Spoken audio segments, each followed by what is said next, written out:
everyone, how's it going? To a level here as I'm trying to find new games I haven't played and beaten before, so maybe I'll go through Xenosaga finally. You know, I beat the first game, still need to go through 2 and 3 here.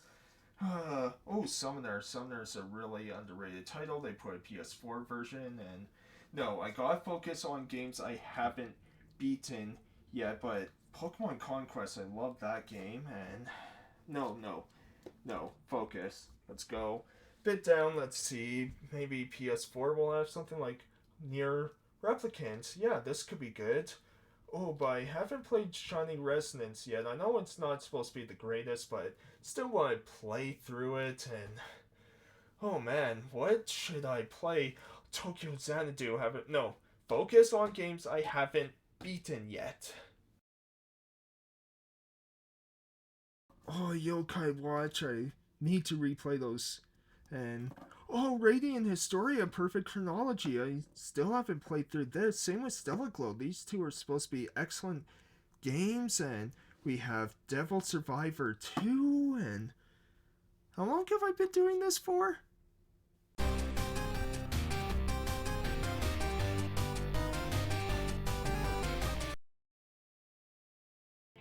Hey everyone, how's it going? To a level here with another volume of games that I am playing right now. So recent games that I just torn apart and beat up because some games just need to be taught a lesson. But yes, recent games I finished in the last while along with ones I'm currently playing. So yeah, I actually beat quite a bit. Like the last video I did was in January, and since then I've beaten 9 different games. So let's just dive right in and talk about them, starting with Lost Grimoires, Stolen Kingdom. So this is one of those really bad seek and find games, right? It's these are never great. You know, they usually have pretty sub stories, and you know, a lot of things don't make sense, and you know, bad voice acting because I'm pretty sure the developers just do the voices themselves. But I really enjoy these games. I think it comes down to me growing up with books like I Spy and, you know, having Where's Waldo and things like that. I just love these types of experiences. So these are great to just play casually because they're only like 2 or 3 hours long, and you can never get stuck no matter what difficulty you play on. If there's a minigame puzzle you're stuck on, you can just skip it. But I quite enjoyed this one. The story wasn't too bad. Like, you're raised by this alchemist and everything, and you're kind of told like your father and mother, like, they all ran away, but you kind of figure out later on that the alchemist that's raising you is actually trying to pin everything on your father because he's in love with your mother, and you know, kind of one of these, you know, lover quarrel type of storylines, and it's actually quite interesting. I was kind of surprised, and you know, some of the puzzle main games are pretty fun. You know, again, not the greatest, but these games are just really fun for me, really relaxing. And yeah, there's a ton of them, especially on Steam, probably on Switch too. But yeah, I have like all these on Steam because you can get bundles for like 50 for $5, right? So yeah, they're just nice time killers here and there.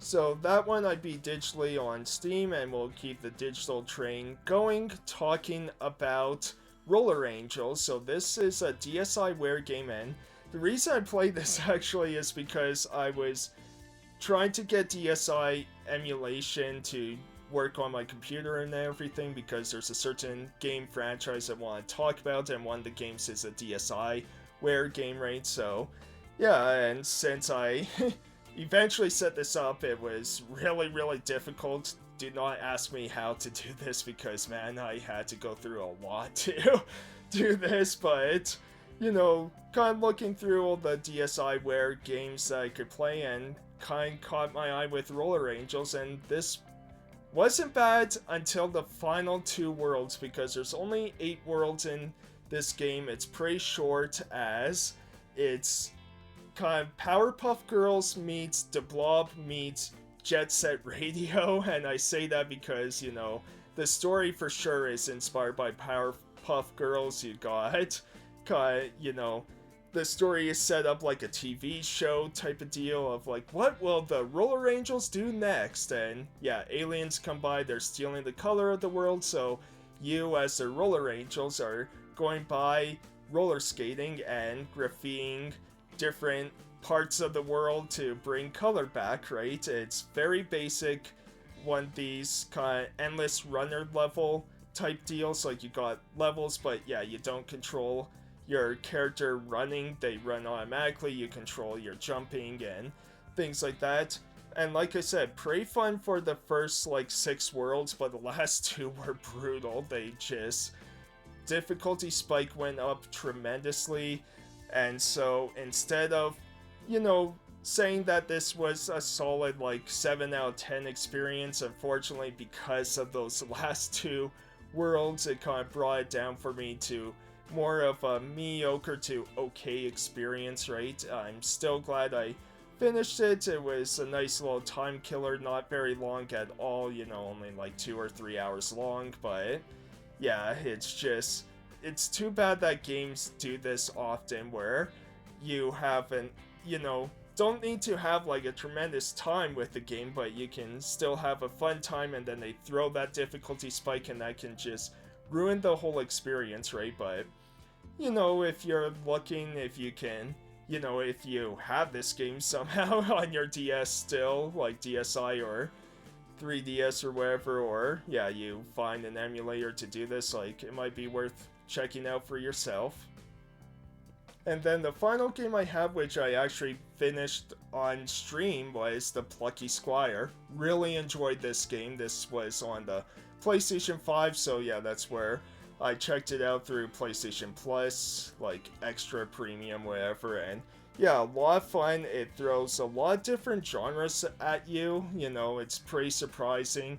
There are a few too many, like, mini games you have to do because they throw, a lot of bosses will do like some sort of mini game boss fight, and they're all completely different, right? And you know, some of them are really fun, others not so much, but overall, it's an excellent kind of puzzle adventure game, right? I had a lot of fun with it, and, you know, puzzles weren't too bad. I did get stuck on one that I was, when I finally figured it out, it's like, oh, that was stupid, but, you know, for the most part, puzzles are pretty easy to get through and things like that. So yeah, highly recommend the Plucky Squire. It was quite a fun time, as yeah, just really cool visuals. I love this storybook, and then going out of the storybook, because the whole thing is like the main villain, it breaks the fourth wall. The main villain of the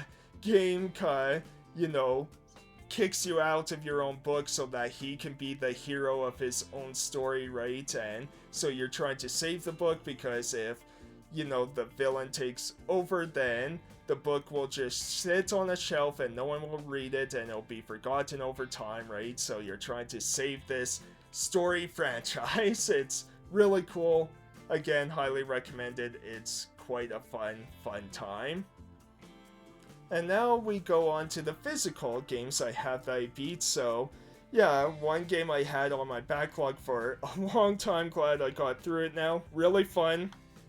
Driver San Francisco. So this one's a bit weird because the whole story is Jericho is getting sent to prison, but he kind of breaks out on his way, right? And so Tanner and his partner chase him down, but an accident happens. Tanner thinks he's still kind of, you know, in control, but in reality he's actually in a coma right now. But in his kind of coma dream, he's gathering clues about Jericho, and he has this power to, you know, leave his body and enter someone else's body. So that's how you kind of travel around San Francisco, is you go from one car to the next, and it's really neat mechanic. I know a lot of people, when it came out, didn't really like it, or, you know, there were issues people had with it, but I thought it was really cool. It was fun to travel through the city this way when you're just trying to get from point A to point B, right? And yeah, overall pretty cool. Now I will say the ending just kind of arrives, right, it's just a bit too abrupt for my liking, right, because you're kind of gathering these clues and then all of a sudden it's like, oh, the game sort of ends, it just could use a bit more work, but overall, Driver San Francisco, really fun game, and for Driver fans, I think a lot of you would enjoy this one. Next, we have a few Yakuza titles to go through. So we have Yakuza Dead Souls, so this is a third-person zombie shooting game, right, with some RPG elements. As very weird, very wacky, takes place after the fourth game, and somehow it's non-canon. Who would have knew? But yeah, you get 4 characters. Akiyama, is that the first one for, like, in Yakuza 4? Trying to remember now, but yeah, you got him, you got Goro Majima, you got Goda, the dragon of Kansai, right, for Yakuza 2, and of course you got Kiryu, and not a great game. Like, it's fun for me because it's Yakuza, they're always fun, but this is a very weak title. Like, it's pretty clunky, frame rate issues, everything like that, but it still had a good time with it. Now, there's one part that did drive me nuts. Luckily, it's very short and only happens once. You have this forklift scenario what you have to do, and man, it controls so awful. It was so bad, and it's only part of Goda's, like, Goda Ryuju's, man, I can't speak right now, but it's part of his story, and yeah, I'm glad that part was very quick, but overall, I'm glad I beat it. But yeah, it's definitely the weakest of the Yakuza games that I played, but because I'm such a huge fan, I'm glad I still played it and still had a fun time with it. And then for a more recent release, we have Like a Dragon Pirate Yakuza in Hawaii, so really enjoyed this one. Now, once again, it's one of the weaker Yakuza games, but this one is still so much fun playing as Goro Majima, and I was surprised at myself. I was debating if I wanted to use Japanese voiceovers or English just cause, so used to the Japanese voice and everything, but I chose English just to see, and yeah, it's pretty darn good. And I do like Matt Mercer a lot, right? He has the laugh pretty down pat, I would say, for Goro, but yeah, just ridiculous. Story-wise, not the greatest, like Goro wakes up on this island called Rich Island, and he, of course, has amnesia. You have to have amnesia in a lot of these, right? Doesn't know who he is, how he ended up there, and is woken up by a kid named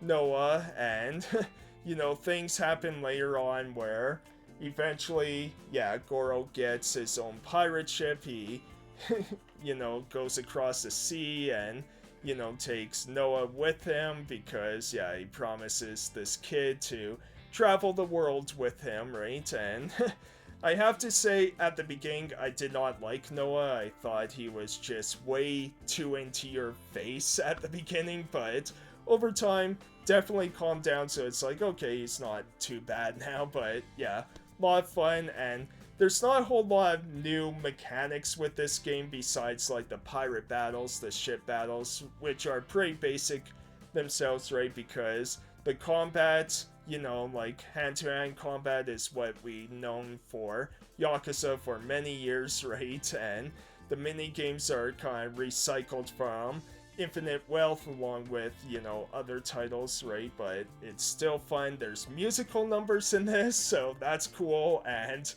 yeah, just overall solid time. So yeah, enjoyed my time with Like a Dragon Pirate Yakuza in Hawaii.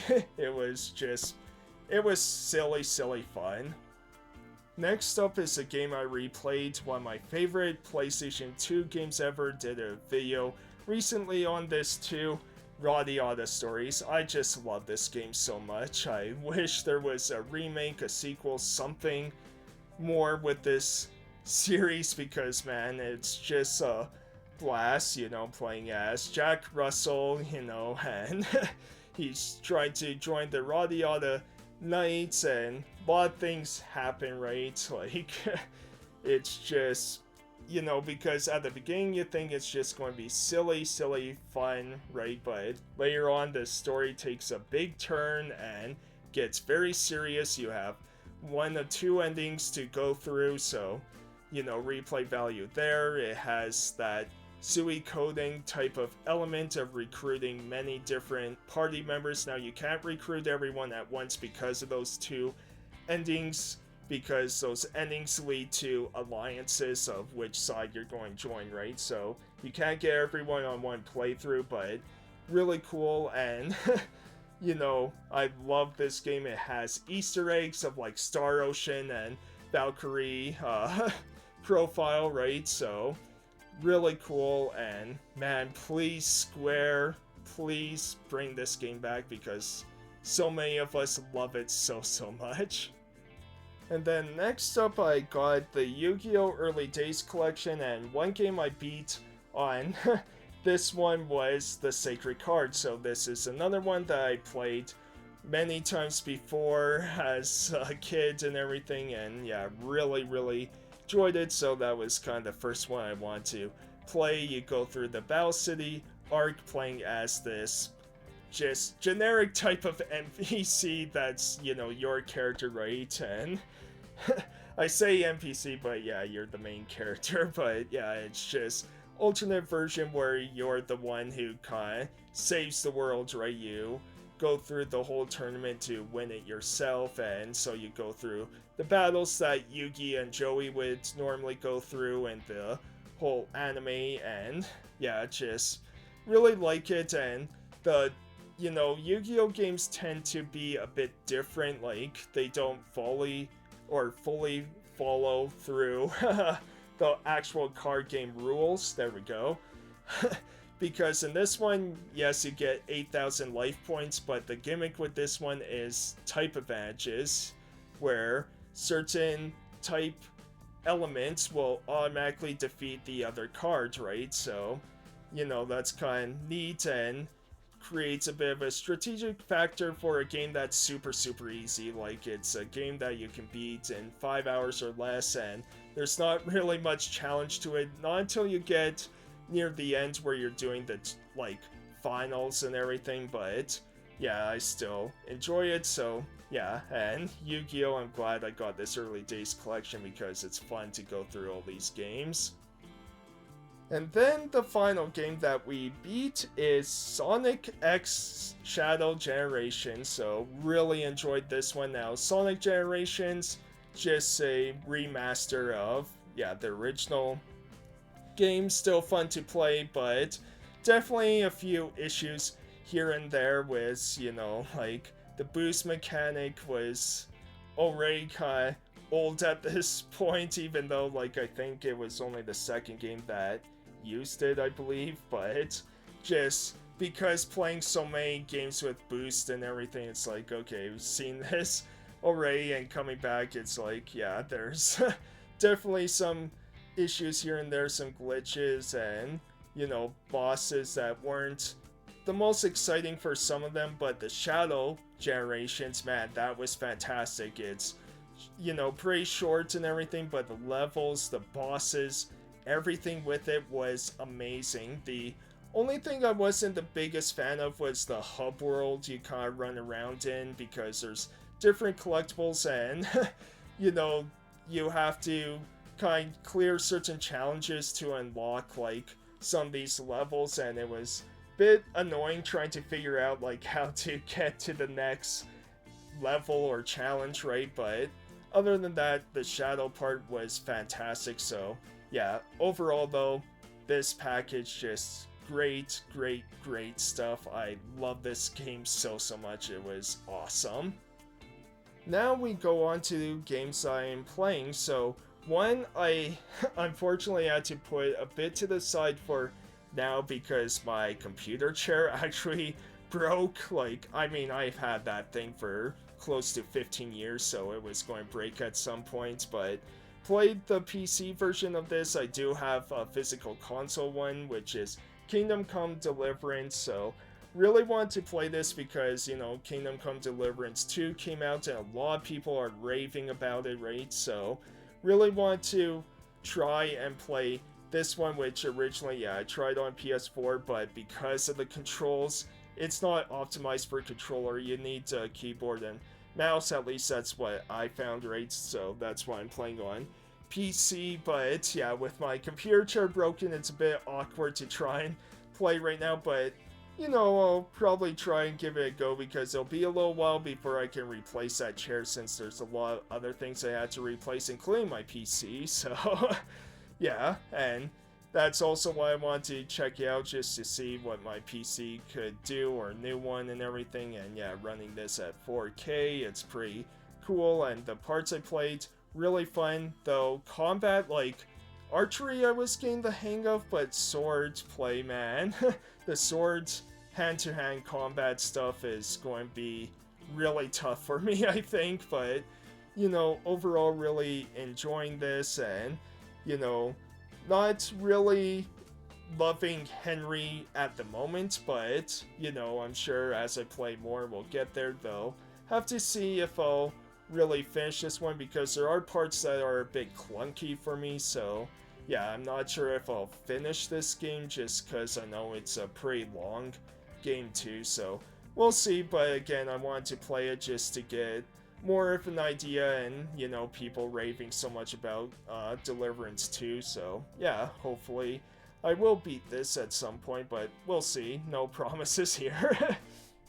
And then the next game we have is The Legend of Heroes Trails Through Daybreak 2, so taking my time with this one, playing it slowly, as I heard this one isn't that great, like it's one of the weaker Trails games, but parts I played so far, I am quite enjoying it, and, you know, it's fun to get back into this, but I think I'm also taking it slow because I do admit I am a little bit Trails out after, you know, so many titles and playing it, and then of course, you know, this summer, wherever we're getting the Trails in the Sky 1 remake, right? So, really want to play that, but yeah, but the little bits I played pretty fun, and it seems like it's going to have one of those, you know, stories that you see in a lot of visual novels, or something like Radiant Historia Perfect Chronology, which I played a tiny bit of that. I still need to play more, but where it seems like you have branching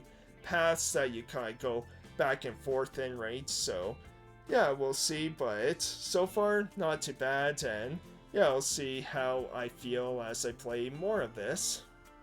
Next up is a game I dropped about a year ago, but now picked it up again and having a lot of fun. I was afraid I'd be too far gone that it's like, okay, I'm going to have to relearn the mechanics, but no, not too bad so far, and it's Shadowverse Champions Battle. So I really did enjoy this game at the time, but it's hard for me. It's pretty difficult just because I did make a mistake on my last video where I talked about 5 JRPGs I dropped, saying about this one where I found the game was hard because of RNG, and want to kind of reiterate what I mean, because RNG for trading card games is what makes them fun. Like, pulling out that one card that could save you is thrilling, right? But I meant to actually say that I found Shadowverse is a little too unbalanced. Like, some card decks, some cards people pull are just like,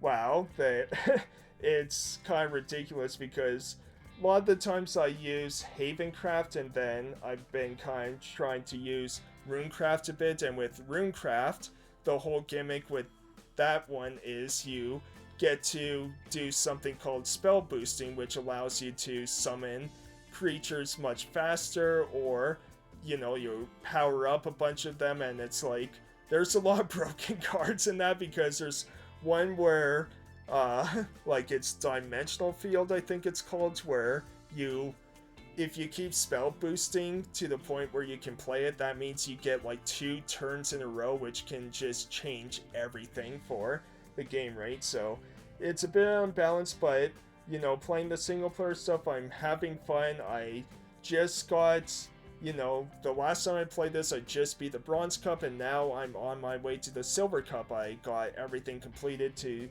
do and complete at the Silver Cup, so looking forward to that, though. I think I need a few cards because in that one, you're kind of given a lot of, like, deck cards to try and find to build a certain deck to defeat certain competitors at the tournament, and I still need like 1 or 2 more cards for a certain deck, so I need to do that first. But yeah, pretty fun. It's set up like an RPG, but trading card game style. You're doing quests and everything, but yeah, a little too long, but again, super fun characters, great voice acting, and yeah, I'm glad I'm picking this up again. It is a lot of fun.